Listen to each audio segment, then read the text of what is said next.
இந்த ஸ்பாட் சொல்லணும். இப்போ மழை பெய்யுற மாதிரி இருக்குது. மழை பெய்யுது நான் போக முடியாது.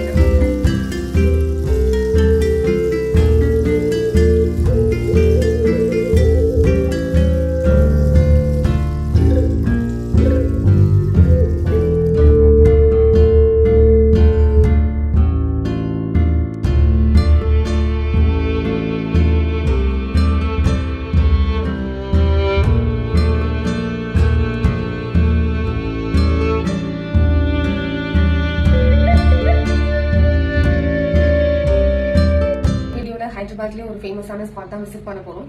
இந்த ஸ்பாட் பற்றி சொல்லணும்னா இது மெயினாக ஃபுட் கோர்ட் அப்புறம் கிட்ஸ் பிளே ஸ்டேஷன் மாதிரி அரேஞ்ச் பண்ணியிருக்காங்க. இந்த ஸ்பாட்டுக்கு நம்ம லாஸ்ட் நியூ இயர் போயிருந்தோம்னு நினைக்கிறேன். கிரேட் மந்த் இருக்கும்போது போயிருந்தோம். அப்போ சரியாக எக்ஸ்ப்ளோர் பண்ண முடியல. நைட் டைம் போயிருந்தோம் நியூ இயர் பார்ட்டிக்காக. ஹஸ்பண்டோட ஆஃபீஸில் அரேஞ்ச் பண்ணியிருந்தாங்க. ஸோ இன்னைக்கு கொஞ்சம் ஏர்லியராக போனால் கொஞ்சம் நல்லா எக்ஸ்ப்ளோர் பண்ணலாம். அவனுமே கொஞ்சம் என்கேஜாக இருப்பான்ட்டு ஸோ இன்னைக்கு பிளான் பண்ணியிருக்கோம். மழை பெய்யுற மாதிரி இருக்கு. ஸோ எப்படின்னு தெரியல. ஈவினிங் ஒரு 6 o'clock போல போனோம்னா அங்கே 6:30 போல போயிடலாம். ஒரு அரை மணி நேரம் போல அந்த டிஸ்டன்ஸ் தான். ஸோ இந்த ஃபுட் கோர்ட் பார்த்தீங்கன்னா இதில் மெயினாக ஃபுட் கோர்ட் தான் ஃபேமஸ். அப்புறம் கிட்ஸ் பிளே ஸ்டேஷன் ஃபேமஸ். இதுல என்ட்ரி ஃபீஸ் கிடையாது. மற்றபடி நீங்க உள்ள எக்ஸ்ப்ளோர் பண்றதுக்கு எல்லாமே தனித்தனியா பே பண்ற மாதிரி தான் இருக்கு. பாத்தீங்கன்னா ஃபுல்லுமே இந்தியன் குசின் தான். இட்டாலியன் கூட இருக்கு, பீஸா பர்கர் அந்த மாதிரி இருக்கு. அப்புறம் ஃப்ரெஞ்ச் ஃப்ரைஸ் கூட இருக்கு. கிட்ஸ் சாப்பிட்ற மாதிரி எல்லாம் வச்சிருக்காங்க. ஸோ நம்ம ஃபுட் எடுத்து போகணுங்கிற அவசியம் எல்லாம் கிடையாது. இந்த இந்தியன் குசின் சொல்லும் போது இந்தியாவில் ரொம்ப ஃபேமஸா இருக்கிற அந்த ஃபுட் ஐட்டம் எல்லாமே நம்ம இங்க ஒரே பிளேஸ்ல எக்ஸ்ப்ளோர் பண்ணலாம்.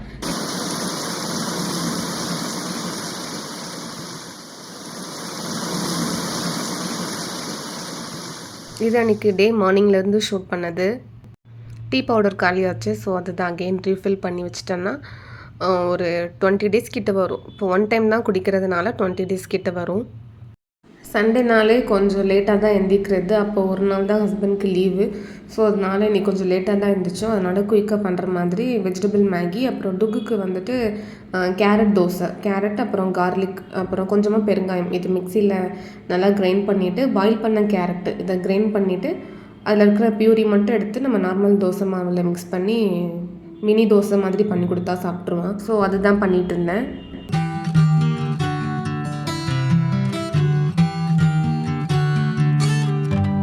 மதியம் லஞ்சுக்கு குக்கும்பர் இருந்தது. இங்கே ரிலையன்ஸ் மார்ட்டில் கிடச்சிது. ஸோ இங்கே வந்துட்டு நம்ம ஊர் அந்த சைடு ஃப்ரூட்ஸு வெஜிடபிள்ஸ் எல்லாமே கொஞ்சமாக கிடைக்கும். பட் எல்லோரும் அதை எடுத்து பார்க்குறதுனால மோஸ்ட்லி சில இது எல்லாமே கொஞ்சம் அழுகி போகிற மாதிரி இருக்கும். இன்றைக்கி அந்த குக்கும்பர் நல்லா ஃப்ரெஷ்ஷாகவே இருந்தது. ஸோ இன்றைக்கி கேரளா ஸ்டைலில் அதுதான் கிரேவி மாதிரி. இது லைக் ரைத்தா மாதிரி இருக்கும். நம்ம சூடான சாதம் கூட சாப்பிடும்போது நல்லாயிருக்கும். கிட்ஸ்க்குமே கொடுக்கலாம், வாட்டர் கண்டென்ட் அதிகமாக இருக்குங்கிறதுனால. இந்த ரெசிபி நாங்கள் 12th படிக்கும்போது எங்கள் வீட்டு பக்கத்தில் ஒருத்தங்க நாகர்கோவில் பீப்புள் இருந்தாங்க. ஸோ அவங்களோட ரெசிபி தான் இது. குக்கும்பர் நல்லா வாஷ் பண்ணணும். அதில் எதுனா மருந்து கூட அவங்க அடிச்சிருப்பாங்க. ஸோ தட் நல்லா க்ளீன் பண்ணணும். க்ளீன் பண்ணிவிட்டு எவ்வளோ ஃபைன் சாப்பாக நம்ம அதை கட் பண்ண முடியுமோ அவ்வளோ சாப் பண்ணணும். நான் இப்போ ஜூமில் காமிக்கிறதுனால கொஞ்சம் பெருசாக இருக்குது. ரொம்ப குட்டியாக தான் கட் பண்ணியிருக்கேன். கட் பண்ணிவிட்டு அது கொஞ்சமாக அது மூழ்கிற அளவுக்கு மட்டும் வாட்டர் ஆட் பண்ணிவிட்டு அது நல்லா குக் ஆகணும். ஃபஸ்ட்டு நம்ம பாயில் பண்ணுறதுக்கு முன்னாடி பியோர் ஒயிட்டில் இருக்கும். அப்புறம் வந்துட்டு ஒரு மிரர் கிளேஸில் வரும். உங்களுக்கு அந்த டிஃப்ரெண்ட் தெரியும் பார்க்கும்போதே. ரொம்ப மேஷ் ஆகிற அளவுக்கு குக் பண்ண தேவையில்லை. கொஞ்சம் க்ரன்ச்சியாகவே இருந்தாலே போதும். அப்புறம் மிக்சியில் கொஞ்சமாக கோகனட், அப்புறம் சின்ன சீரகம், பச்சை மிளகாய் இது எல்லாத்தையுமே நம்ம குறைன்னு அரைச்சிட்டு இதில் ஆட் பண்ணிக்கணும். அப்புறம் கடாயில் கொஞ்சமாக தேங்காய் எண்ணெய் தான் இதுக்கு ஆட் பண்ணணும். தேங்காய் எண்ணெய், அதுக்கப்புறம் கடுகு, கூடவே கொஞ்சமாக கருவேப்பிலை, அப்புறம் பெருங்காயம் இதெல்லாமே ஆட் பண்ணிவிட்டு நம்ம ஆல்ரெடி அந்த குக் பண்ணி வச்சுருக்கிற அந்த குக்கும்பரில் இதை ஆட் பண்ணிக்கணும். அந்த கிரேவி கொஞ்சமாக அரினதுக்கு அப்புறமா 2 ஸ்பூன் போல் கர்ட் ஆட் பண்ணிக்கணும். ஸோ நமக்கு அந்த ரைத்தா ஸ்ட்ரக்சரில் கிடைக்கும். இது சூடான சாதம் கூட சாப்பிடும்போது இன்னுமே சூப்பராக இருக்கும். ரொம்ப ஹெல்த்தியும் கூட. கேரளாவில் அந்த ஓணம் சദ്യயால் இதுவுமே ஒரு மெயின் டிஷ்ஷாக இருக்கும். இன்றைக்கி அதுதான் பண்ணேன். சூப்பராகவே வந்தது. கர்டோட அந்த புளிப்பு பத்தலைன்னா கொஞ்சமாக நீங்கள் சால்ட் ஆட் பண்ணிக்கலாம். மோஸ்ட்லி தேவை இருக்காது. எனக்கு இன்னைக்கு கொஞ்சம் கம்மியாக இருந்த மாதிரி இருந்ததுனால நான் கொஞ்சமாக சால்ட் ஆட் பண்ணியிருக்கேன். மெயின் திங் இது சூடாக சாப்பிட்டா தான் நல்லாயிருக்கும். ரொம்ப நேரம்லாம் இதை வச்சு சாப்பிட முடியாது. லஞ்சுக்கு பண்ணுறீங்கன்னா அந்த ஒன் டைம் தான் அப்போவே சாப்பிட்றணும். இது கூட பப்படம் நல்லாயிருக்கும். இது பொட்டேட்டோ பப்படம், ரொம்ப ஸ்பைஸியாலாம் இருக்காது. ஸோ தட் டுகுமே சாப்பிடுவாங்கிறதுனால இன்றைக்கி இது தான் பண்ணியிருக்கேன். ரைஸ், அப்புறம் குக்கும்பர் ரைத்தா, அப்புறம் கூடவே இந்த பப்படம், அந்த காம்பினேஷன் ரொம்பவே சூப்பராக இருந்தது. அந்த ரைத்தாவோட அந்த ஸ்பைசினஸ் ரொம்ப கம்மியாக தான் இருக்கும். நம்ம சில்லி வந்துட்டு கொஞ்சமாக தான் போட்டு நம்ம அந்த கோகோனட்டில் கிரைண்ட் பண்ணியிருக்கோம். ஸோ அதனால் நான் டுகுக்கு அதுவே அந்த குக்கும்பர் மட்டும் எடுத்து ரைஸில் மேஷ் பண்ணி கொடுத்துட்டு அவனும் சாப்பிட்டான். இன்னைக்கு டுகுவ நான் வாக்கிங் கூட்டு போறதா இருந்தது. அப்புறம் ஹஸ்பண்ட் நானே கூப்பிட்டு போறேன்னாங்க. ஆக்சுவலி நாங்க ஹைவேல இருக்குங்கிறதுனால கொஞ்சம் அன்சேஃப்டியா இருக்கு. இந்த சைக்கிளையுமே வச்சுட்டு அவனையும் கேரி பண்ணிட்டு கீழ ஹைவேல போம்போது எனக்கு கொஞ்சம் டஃப்பா இருக்கு. ஸோ அதனால நான் அவன தனியா வேணா வாக்கிங் கூப்பிட்டு போவேன். சைக்கிள்ல போமாட்டேன். ஸோ இப்போ லீவுனா மட்டும் தான் அந்த சைக்கிள் எடுக்கிறது. அப்புறம் என்னோடய லேப்டாப்பில் கொஞ்சம் என்ன பிரச்சனைன்னு தெரியல, எதுவுமே சேவ் ஆக மாட்டேங்குது. ஸோ அதுதான் கழட்டி செக் பண்ணிகிட்டு இருந்தாங்க. இந்த ட்ராயிங் பண்ணுறதுக்கு எல்லாமே ஒன் டேயில் ஃபுல்லாக கம்ப்ளீட் பண்ண முடியாது. ஸோ 1 வீக் கிட்ட எடுக்கும். சில டஃப்பான ட்ராயிங் மட்டும் இந்த மாதிரி சேவ் ஆகாதனால ரொம்ப இதாக இருக்குது. ஸோ அதை தான் என்னென்னு பார்த்துட்டு இருந்தாங்க. பட் அதுக்கப்புறம் சரி பண்ண முடியல. ஷாப்பில் தான் போய் கொடுத்துருக்கோம், இன்னும் அவங்க கொடுக்கல. ஸோ அதையுமே வாங்கிட்டு இன்றைக்கி டுகுவை அந்த பார்க்குக்கு கூப்பிட்டு போகலான்ட்டு கிளம்பிகிட்ருக்கோம். இப்போல்லாம் லிஃப்ட்டுக்குள்ளே அவனே ஏறுறான், அவனே இறங்குறான். அந்த பட்டன் கூட அவனே ஆன் பண்ணுறான். 3rd ஃப்ளோர்னு 4th ஃப்ளோர்னு அவனுக்கு கரெக்டாக தெரிஞ்சிருச்சு. ஸோ உள்ளே போனான்னா அவன் தான் ஆன் பண்ணணும்னு இருக்கான். இப்போ நம்ம கிளம்பியாச்சு.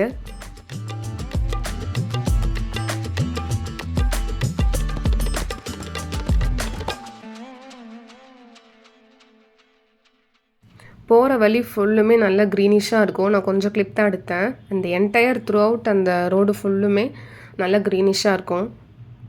இது வந்து லைக் தீம் பார்க் மாதிரி தான் இருக்குது. இதோட பிளேஸோட நேம் வந்து பிஸ்தா ஹவுஸ்ன்னு சொல்லிட்டு. இது எக்ஸாக்டாக பொண்டகட்டுங்கிற ஒரு மவுண்டெயின் ரீஜியனுக்கு கீழே தான் லொக்கேட்டட் ஆகிருக்கு. இதோட வர்ற வழியில் தான் ஏஷியாவிலே பிக்கஸ்ட் எக்கோ பார்க், வேர்ல்டுலேயே பிக்கஸ்ட் எக்கோ பார்க்கு. அதுவும் ஏஷியாவில் இங்கே ஹைதராபாத்தில் தான் இருக்குது. அதுவும் எங்கள் வீட்டு பக்கத்துலேயே இருக்குது. ஸோ அதை தாண்டி தான் இந்த பிளேஸ்க்கு வரணும். டிக்கெட்டுமே ஒவ்வொரு இதுக்குமே அஃபோர்டபுளாக தான் வச்சுருக்காங்க. லைக் 40 ரூபீஸ், 50 ரூபீஸ், ஈவன் 10 ரூபீஸில் கூட இருக்குது. அதுக்கேற்ற மாதிரி அந்த டைமிங்குமே இருக்கும். அப்புறம் அந்த ஒட்டகம், குதிரை இதெல்லாமே அங்கே இருந்தது. அது அவனுக்கு என்னன்னு தெரியல, கொஞ்சம் பயந்தான். அதுக்கப்புறம் செட் ஆயிடுச்சு. இங்கே அந்த ஃபோட்டோ ஷூட் பண்ணுறதுக்குனே க்யூட்டாக வச்சுருப்பாங்க. இதெல்லாம் பாருங்களேன், கப்லேயே பண்ணி வச்சுருக்காங்க. இது ஃபுல்லுமே சிமெண்ட்லேயே அந்த கப் பண்ணியிருக்காங்க, டீ கப்பை. கிட்டத்தட்ட ஒரு 14 to 15 ஃபீட் கிட்ட இருக்கும். அவ்வளோ ஹைட்டில் இருக்கும் அது. எங்கே பார்த்தாலுமே கிட்ஸ் தான். இது கொஞ்சம் நியர்பையில் இருக்குது. நம்ம ஹைதராபாத் போக முடியாத அந்த சிச்சுவேஷனில் நம்ம இதுக்கு வந்துக்கலாம். அந்தளவுக்கு பண்ணி வச்சுருக்காங்க. ஒவ்வொரு ஃப்ரூட் மாதிரியே இந்த சில ஃபோட்டோ பூத்லாம் இருக்கும். இந்த பைனாப்பிள், அப்புறம் ஆப்பிள் இந்த மாதிரிலாம் கூட இருக்கும். இங்கே வச்சு ஃபோட்டோ எடுக்கலான்னு பார்த்தோம். பட் அவன் கோஆப்ரேட் பண்ணவே இல்லை.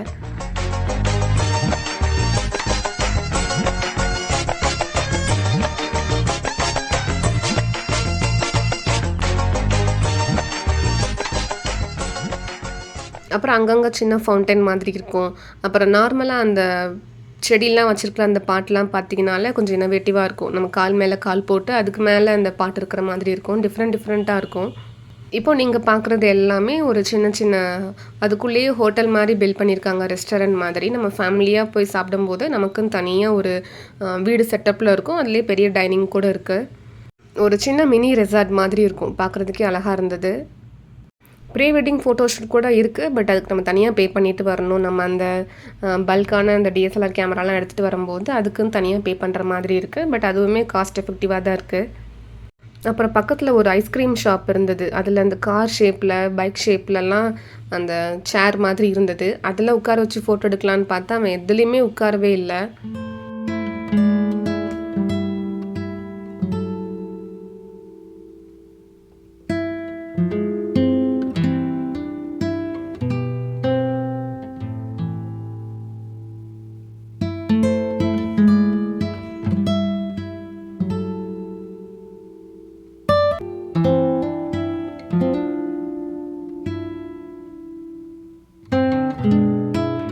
இப்போ நீங்கள் பார்க்குற அந்த பெரிய பில்டிங் மாதிரி இருக்குல்ல, அது வந்துட்டு இன்டோர் ப்ளே ஸ்டேஷன். லைக் மாலில் எப்படி இருக்குமோ அதே மாதிரி கிட்ஸ் ப்ளே ஸ்டேஷன் அதில் இருக்குது. அதுலேயுமே நம்ம தனியாக அமௌண்ட் பே பண்ணுற மாதிரி தான் இருக்குது. அரல்ஸ் 300 மாதிரி நீங்கள் கொடுத்து மொத்தமாக பே பண்ணிக்கிட்டிங்கன்னா, அதாவது இன்டோருக்கு மட்டும் நம்ம அதில் இருக்கிற எல்லாத்தையுமே எக்ஸ்ப்ளோர் பண்ணலாம். இவன் எப்படியும் அது எதுவுமே ஏற மாட்டான்னு தெரியும். ஸோ அதனால் நாங்கள் அதை பே பண்ணல. நம்ம சும்மா அதில் ஏறி உட்காந்துக்கலாம், அதை பார்க்கலாம், அதை ப்ளே பண்ணலாம். பட் அது ஆட்டோமேட்டிக்காக அது ப்ளே ஆகாது, சும்மா அப்படியே இருக்கும். ஸோ நம்ம அதில் ஏறும்போது நீங்கள் பே பண்ணல, நீங்கள் இறங்குங்க அந்த மாதிரிலாம் ரெஸ்ட்ரிக்ஷன் எதுவுமே பண்ண மாட்டாங்க. பே பண்ணாட்டா கூட நம்ம அதில் உட்காந்து என்ஜாய் பண்ணிக்கலாம். பட் அது ஒர்க் ஆகாது, அவ்வளோதான்.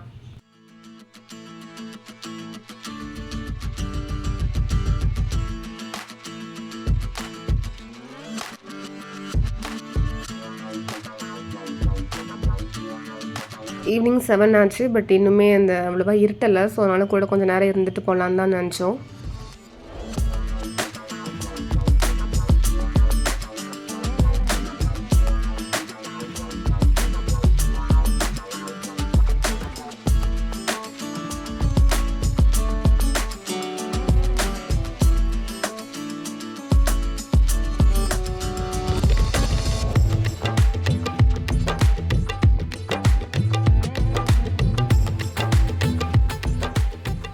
இப்போ இங்க உனக்கு போர் அடிச்சிருச்சு. நம்ம அந்த இண்டோர்க்குள்ள போய் பார்க்கலாம் என்னென்ன இருக்குன்ட்டு. இண்டோர்லேயுமே கார் தீம்ல, அப்புறம் ஸ்பேஸ் தீம்லன்ட்டு நெறைய தீம் மாதிரி வச்சுருக்காங்க. பட் டுகுக்கு வந்துட்டு இந்த மாதிரி பிரைட்டான எல்இடி கலர் லைட் எல்லாமே பிடிக்காது. நாங்களுமே அத மோஸ்ட்லி அவாய்ட் பண்ணிடுவோம். பட் இங்க அப்படிதான் இருந்தது. ஸோ இது நான் இரிட்டேட் ஆவானோன்ட்டு அந்த மாதிரி பயந்தோம். பட் எல்லாத்துலேயுமே ஓரளவுக்கு போய் விளையாண்டான்.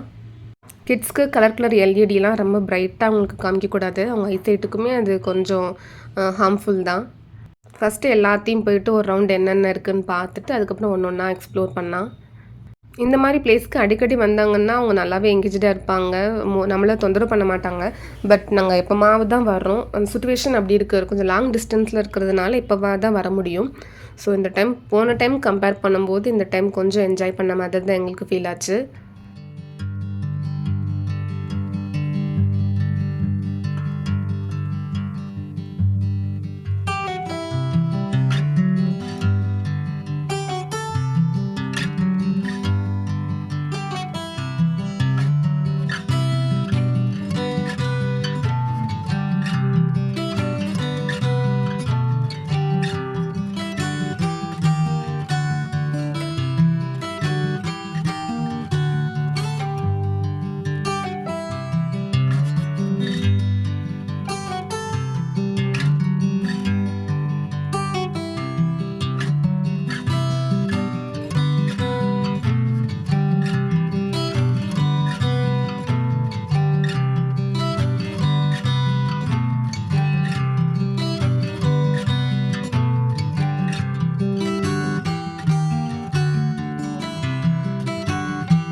இங்கே நிறைய லாங்குவேஜ் கிட்ஸ் எல்லாமே வருவாங்க. ஸோ என்னென்ன பேசுகிறாங்க எதுன்னே நமக்கு தெரியாது. ஆனால் பார்க்குறதுக்கு நல்லா க்யூட்டாக இருக்கும். அந்த ஒன் திங் தான் எனக்கு இங்கே ஹைதராபாத்தில் ரொம்ப பிடிச்சிருக்கு. ஆனால் ஒவ்வொரு கல்ச்சர் நம்ம லேர்ன் பண்ணிக்கலாம். அந்த கிட்ஸோட இந்த டுகு பழகும்போது அவனுக்குமே கொஞ்சம் டிஃப்ரெண்ட்டாக இருக்குது. எங்கள் வீட்டு பக்கத்தில் நியர்பையில் கூட இந்த சைடு லெஃப்ட் சைடு மராத்தி இருக்காங்க, இந்த சைடு குஜராத்தி இருக்காங்களா. ஸோ அவங்க பேசுகிறது புரிய மாட்டேக்கி. பட் அது நல்லா இருக்குது அந்த கல்ச்சர் பார்க்குறதுக்கு. மார்னிங் ஒரு 4-5க்கெலாம் எழுந்திரிச்சு இந்த சூரிய நமஸ்காரம் பண்ணுறது, அப்புறம் துளசி தீர்த்தம்லாம் ஒரு மாதிரி பண்ணுவாங்க. ஸோ அதெல்லாம் பார்க்குறதுக்கு நல்லா டிஃப்ரெண்ட்டாக இருக்குது. டுக்குமே அதை நல்லா நோட் பண்ணுறான். நம்ம அந்தளவுக்கு பண்ண மாட்டோம். பட் அவங்க அது ஒரு டிவைன் கல்ச்சராகவே அதை ஃபாலோ பண்ணுறாங்க. நான் இன்னொரு நாள் ப்ராப்பராக காமிக்கிறேன் அவங்களோட கல்ச்சர் எப்படி இருக்குது. ஐ மீன் அவங்க என்னெல்லாம் பண்ணுறாங்கன்ட்டு நான் ஒரு லாங் வீடியோவாக இன்னொரு வீடியோவில் காமிக்கிறேன். பட் ஒன் டிஸ்அட்வான்டேஜ் என்னென்னா, இப்போ எதுனா ஒரு எமர்ஜென்சினா கூட அவங்களுக்கு இங்கிலீஷ் தெரிய மாட்டேங்கி மோஸ்ட்லி. நம்ம இங்கிலீஷில் கன்வே பண்ணாலும் அவங்களுக்கு அதை புரிய வைக்கிறதுக்கு ரொம்ப கஷ்டமாக இருக்குது. ஸோ ஒரு சில வார்த்தைகள் தான் அவங்களுக்கு தெரியுது. நார்த் இந்தியனுக்கும் போது எல்லாருமே நல்ல எஜுகேட்டட் பீப்புளாக இருப்பாங்கன்னா அது கிடையாது. ஒரு சில பேர் தான் அப்படி இருப்பாங்க. எங்கள் பக்கத்து வீட்டில் கம்பேர் பண்ணும்போது அவங்களுக்கு ஓரளவுக்கு இங்கிலீஷ் தெரியுது. பட் இருந்தாலும் மேனேஜ் பண்ணுற மாதிரி அவங்களுக்கு தெரியல. ஸோ அதுதான் டஃப்பாக இருக்குது. நான் ஏதாவது வேர்டு சொன்னாங்கன்னா நான் கூகுளில் பார்த்துட்டு அந்த வேர்டுக்கு என்ன ரிப்ளேவோ அதை ட்ரான்ஸ்லேட் பண்ணி அப்போ தான் சொல்லுவேன். பட் ஹிந்தியில் நான் ப்ரொனவுன்ஸ் பண்ணுறது கரெக்டாக அவங்க சிரிப்பாங்க. ஸோ அப்போ தான் நமக்கு ஒரு மாதிரி இன்செக்யூராக ஃபீல் ஆகும். தெலுங்கு வச்சுட்டு இங்கே மேனேஜ் பண்ண முடியுமான்ட்டு நிறைய பேர் கேட்டிருக்கீங்க. ஈவன் எங்கள் அம்மா அப்பா கூட கேட்பாங்க. நம்ம என்ன தான் பார்ன் அண்ட் பாட் அப் தெலுங்காக இருந்தாலுமே இங்கே நம்ம தமிழ்நாடு தெலுங்கு வேறு, இங்கே தெலுங்கானா ஆந்திரா தெலுங்கு வேறு. இங்கே நம்ம தெலுங்கு பேசும்போது லைக் எப்படி இருக்கும்னா, அந்த மும்பை ஹீரோயின்ஸ்லாம் நம்ம தமிழ் மூவியில் ஒரு தமிழ் பேசுவாங்கள்ல, அந்த மாதிரி தான் இருக்கும் நம்மளோட தெலுங்கு இங்கே பேசும்போது. ஈவன் பக்கத்தில் இருக்க அந்த வெஜிடபிள்ஸ் ஷாப்பில் போய் நம்ம வாங்கினா கூட ஒவ்வொன்றுமே ஒவ்வொரு பேரில் இருக்குது. ஸோ இங்கே இங்கிலீஷ் கன்வே பண்ணுறது நமக்கு என்ன தான் ப்ராப்பராக இங்கிலீஷ் தெரிஞ்சிருந்தாலுமே இங்கே கன்வே பண்ணுறது கொஞ்சம் டஃப்பாக தான் இருக்குது. ஸோ இப்போ தான் ஓரளவுக்கு இங்கே இருக்கிற தெலுங்கு எனக்கு கொஞ்சம் கொஞ்சம் புரிய ஆரம்பிச்சிருக்கு. அது புரியுது. பட் அந்த தெலுங்கு என்னால் பேச முடியல.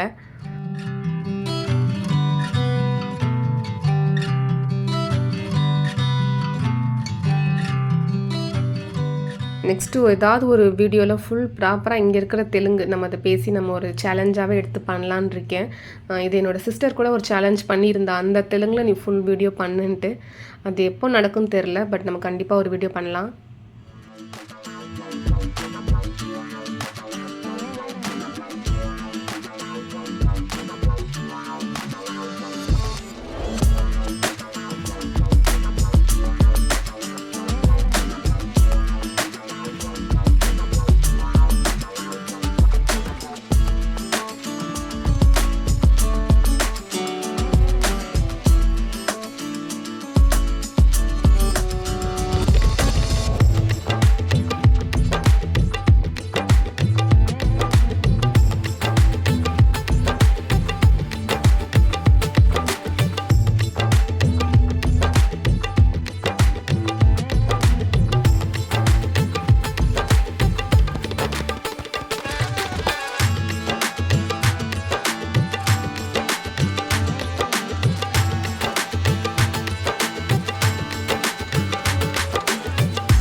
இப்போ டைம் பார்த்தீங்கன்னா 7:30 ஆச்சு. நம்ம வந்தப்போ இருக்கிறத விட இப்போது நிறைய லைட்ஸ் எல்லாமே ஆன் பண்ணிட்டாங்க.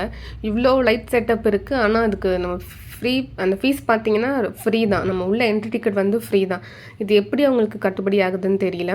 அப்புறம் மெயின் திங் இங்கே ஃபுட் கோர்ட் தானே ஃபேமஸ்னு சொன்னேன். பட் அன்ஃபார்ச்சுனேட்லி அன்றைக்கி வந்துட்டு ஃபுட் கோர்ட் எல்லாமே க்ளோஸில் இருந்தது. இந்த ஒரு ஜூஸ் ஷாப் தான் கொஞ்சம் ஓப்பனில் இருந்தது. இதுலேயுமே ஃபியூ ஐட்டம் தான் அவைலபிளாக இருந்தது. லாஸ்ட் டைம் வந்தப்போ இந்த ஷாப்பில் மாக்டெயில் எல்லாமே டிஃப்ரெண்ட்டான ஃப்ரூட்ஸில் பண்ணியிருந்தாங்க. இந்த ஃப்ரூட்லலாம் காக்டெயில் பண்ண முடியுமா அந்த மாதிரி இருந்தது. பட் இந்த டைம் ஒன்லி ஸ்ட்ராபெரி மட்டும்தான் இருந்தது. ஸோ அதில் ஒரு ஸ்ட்ராபெரி காக்டெயில் மட்டும் வாங்கினோம். இப்போ டைம் அரௌண்ட் ஒரு 8:15 கிட்ட ஆச்சு. இப்போ போனால் தான் நம்ம ஒரு 8:30 8:45 போக முடியும். இருட்டிரும், பட் பயம்லாம் இருக்காது. 2 சைடு காடு தான், பட் நம்ம பயப்படுற அளவுக்கு ஒன்றும் இருக்காது. ஸோ நம்ம எந்த டைம் வேணால் போயிட்டு வரலாம், அந்த மாதிரி தான் இருக்கும். ஈவன் ஃபுல் லைட் செட்டப் இருக்கும். கரண்ட்டுமே ரொம்ப ரேராக தான் போகும். ஸோ நாங்கள் இருக்கிற ஏரியாவில் யார் வீட்லேயுமே இன்வெர்ட்டர் இருக்காது. ரொம்ப ரேராக தான் போகும், அதுவுமே உடனே வந்துடும். 2 சைடுமே காடு தான். ஸோ நம்ம கால் நடமாட்டம் பார்த்திங்கன்னா அவ்வளோ இருக்குன்னு சொல்ல முடியாது, அவ்வளோ இல்லைன்னு சொல்ல முடியாது. அது ஹைவே ரோடுங்கிறதுனால லாரி அப்புறம் கார்லாம் போயிட்டே தான் இருக்கும். ஸோ நமக்கு அந்த ஒரு பயம் இருக்காது. எந்த டைம் வேணால் போயிட்டு வரலாம். யாருமே இங்கே எந்த கொஸ்டினுமே கேட்க மாட்டாங்க. ஈவன் நம்ம டிஎன் ரெஜிஸ்டர் நம்ம வெஹிக்கிள் தான் வச்சுருக்கோம். இங்கே எல்லா கம்யூனிட்டி எல்லா ஸ்டேட் பீப்புளும் இருக்குங்கிறதுனால எல்லாருமே கேஷுவலாக தான் இருப்பாங்க. ஸோ நம்ம வந்து பெங்களூர் கம்பேர் பண்ணும்போது இது எவ்வளவோ ரொம்பவே சேஃப்டியாக தான் இருக்குது.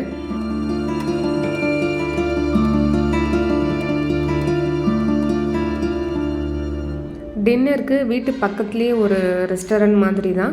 இது நம்ம நடந்து வந்தாலே ஒரு 5 மினிட்ஸ் டிஸ்டன்ஸ் தான், வாக்கபிள் டிஸ்டன்ஸ். ஸோ அது போகிற வழியில் இருக்குங்கிறதுனால இதுக்கே வந்தாச்சு. மெயின் நீங்கள் ஃபுட்டு டேஸ்ட்டுக்காக வர்றதை விட இங்கே மட்டும்தான் பேபி சேர் இருக்குது.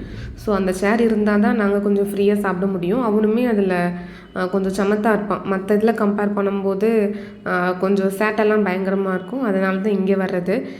மெயினாக இங்கே ஆம்பியன்ஸ் அப்புறம் ஃபுட் குவாலிட்டி நல்லாயிருக்கும். வந்தோடனே அந்த சேரில் உட்காந்தோடனே கொஞ்சம் தூங்கிட்டாங்க. ரொம்ப தூரம் நடந்ததுனால என்னவான்னு தெரில, கொஞ்சம் அந்த டயர்டில் தூங்கிட்டான்.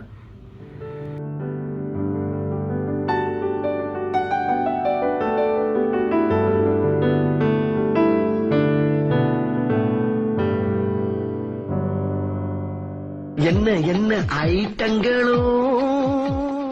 ஃபஸ்ட்டு சூப்பில் ஆர்டர் பண்ணது வந்துட்டு சிக்கன் மேன்சோ சூப். அது மேன்சோனாலே நமக்கு அந்த நூடுல்ஸ் மாதிரி இருக்கும்ல, அது ஃப்ரை பண்ணி கொடுப்பாங்க.